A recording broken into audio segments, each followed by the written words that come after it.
Shalom, Bapak Ibu Saudara yang terkasih di dalam nama Tuhan Yesus.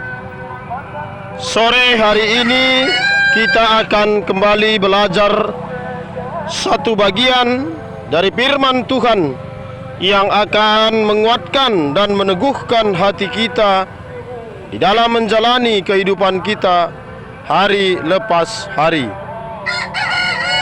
Bapak Ibu Saudara, ketika kita hidup berdampingan satu dengan yang lain, baik di tengah keluarga, pekerjaan, masyarakat, bahkan sampai di lingkungan gereja, ada kalanya kita diperhadapkan dengan yang namanya konflik atau perselisihan. Ada berbagai macam cara seseorang mengatasi konflik yang terjadi. Ada yang dengan lantang berkata, "Sampai mati pun aku takkan lagi menginjak rumahnya." Bahkan lebih jauh lagi ada yang berkata, "Adi banci sada matawari pe ate kulang ras iya." Jika ini terjadi di kalangan orang yang tak mengenal Tuhan, mungkin masih bisa dimaklumi. Tetapi jika hal seperti ini masuk dalam kehidupan orang percaya, maka perlu dipertanyakan, sungguhkah ia orang percaya? Konflik akan selalu ada, sebab manusia sudah jatuh ke dalam dosa. Maka yang perlu dipahami adalah bagaimana kita mengelola konflik yang ada sehingga mendatangkan kebaikan bagi semua. Ingat prinsip pegadaian: mengatasi masalah tanpa masalah. Mari belajar mengelola atau memanajemen konflik yang terjadi dalam kehidupan sehari-hari dengan menggunakan konsep firman Tuhan. Bapak Ibu Saudara, kita akan melihat bagian yang berikutnya. Arti konflik dan manajemen konflik. Konflik adalah perselisihan atau pertentangan yang terjadi di antara satu individu dengan individu lainnya atau satu kelompok dengan kelompok lainnya, sebagaimana itu tertulis di dalam Yakobus pasal yang keempat ayatnya yang pertama. Bapak Ibu Saudara, bahwa telah terjadi satu persengketaan atau perselisihan di antara satu kelompok dengan kelompok yang lain. Yang kedua, manajemen konflik. Apakah arti daripada manajemen konflik?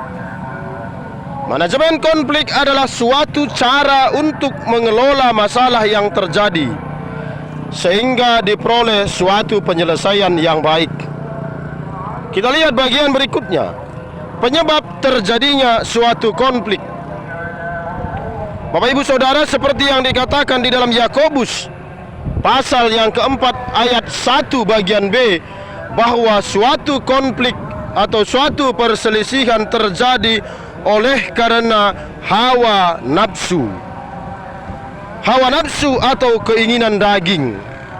Salahkah kita memiliki keinginan? Tidak salah Bapak Ibu Saudara ketika kita memiliki keinginan jika itu sesuai dengan kehendak Tuhan. Tetapi saat keinginan kita itu untuk kepuasan kita semata, maka akan rentan dengan yang namanya konflik. Saat keinginan itu tidak tercapai, maka timbullah kebencian. Bahwa seseorang yang membenci saudaranya adalah seorang pembunuh, seperti dikatakan di dalam 1 Yohanes 3 ayat yang ke-15. Ketika melihat orang lain berhasil, timbullah iri hati, dan bisa juga berujung pertengkaran atau perkelahian yang dikatakan di dalam Yakobus pasal 4 ayatnya yang kedua. Selanjutnya yang berikutnya, mengapakah bisa terjadi suatu konflik atau suatu masalah? dikatakan di dalam Yakobus pasal 4 ayatnya yang ke-7 bahwa konflik terjadi oleh karena pengaruh kuasa iblis. Iblis tidak suka melihat manusia berdamai satu dengan yang lain. Iblis memang sudah kalah ketika Kristus disalibkan, ketika Kristus naik di atas salib. Iblis telah dikalahkan, tetapi ia masih terus berada di sekitar kita, mencari orang yang dapat ditelannya atau dipengaruhinya untuk melakukan yang jahat di mata Tuhan. Seperti dikatakan di dalam 1 Petrus 2 ayat 8 bahwa ia seperti singa yang mengaum-aum di sekeliling orang-orang percaya untuk mencari orang-orang yang dapat ditelannya. Dia akan memakai lidah kita untuk memfitnah, seperti dikatakan di dalam Yakobus pasal 4 ayat yang ke-11, untuk marah, seperti dikatakan di dalam Yakobus 1 ayat yang ke-20, untuk mengutuk, mengumpat, seperti yang dikatakan di dalam Yakobus pasal 3 ayat yang ke-9, dan lain-lain. Sehingga tibalah kita pada satu hal yang penting kita lakukan. Bagaimanakah kita mengatasi konflik tersebut, Bapak Ibu Saudara? Sebab konflik atau masalah harus kita atasi, harus dimanajemen sehingga mendatangkan suatu kebaikan. Cara menyelesaikan suatu konflik, yang pertama, Yakobus pasal 4 ayat yang kedua berkata bahwa konflik itu harus diselesaikan dengan berdoa. Saat timbul suatu konflik, maka langkah pertama dalam menyelesaikannya adalah dengan berdoa. Saat berdoa, maka setengah bahkan lebih dari masalah itu sudah terselesaikan. Mengapa? Karena ada ketenangan di dalam doa. Seperti dikatakan di dalam 1 Petrus 4 ayat 7b.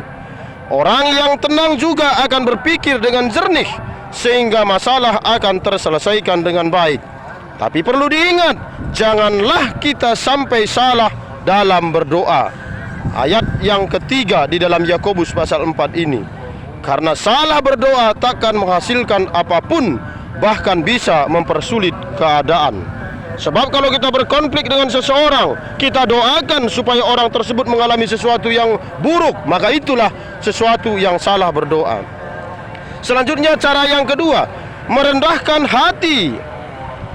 Yakobus pasal 4 ayat yang ke-6.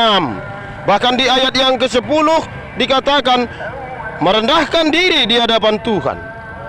Jika ada dua orang yang sedang berkonflik, ada dua kelompok yang sedang bermasalah, maka dibutuhkan kerendahan hati salah satunya, bahkan jika memungkinkan kedua-duanya.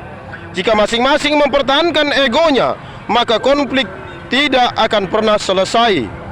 Meminta maaf takkan pernah menurunkan harga diri kita, dan memaafkan kesalahan orang lain takkan membuat kita menjadi hina. Ayat berikutnya, tunduk dan mendekat pada Allah. Ayat 7 sampai ayat 8a. Saat kita tunduk kepada Allah, maka iblis tidak akan mengambil bagian dalam konflik yang sedang terjadi. Yang terakhir, memohon pengampunan pada Allah, seperti dikatakan Yakobus pasal 4 ayat 8b. Jika hati kita dipenuhi kebencian dan amarah, maka sampai kapanpun masalah takkan pernah selesai. Jangan pernah berniat menyelesaikan masalah dengan orang lain jika belum menyucikan hati, memohon ampun atas kesalahan yang diperbuat dalam konflik yang terjadi. Kita sampai pada kesimpulan, konflik akan selalu ada dimanapun kita berada, sebab konflik memang bagian dari hidup. Konflik akan berakhir setelah kita kembali pada kekekalan. Selagi bisa kita berusaha untuk hidup damai dengan setiap orang, tetapi janganlah menghindar atau lari dari konflik yang sedang terjadi. Kelolalah konflik itu dengan melibatkan Tuhan, bahwa dalam konflik yang sedang terjadi, Tuhan sesungguhnya sedang bekerja dan memurnikan iman kita, dan semuanya akan mendatangkan kebaikan. Selamat mengelola konflik atau masalah yang terjadi. Bersama Tuhan kita semua akan bersama-sama menjadi pemenang. Amin. Tuhan Yesus memberkati. Shalom.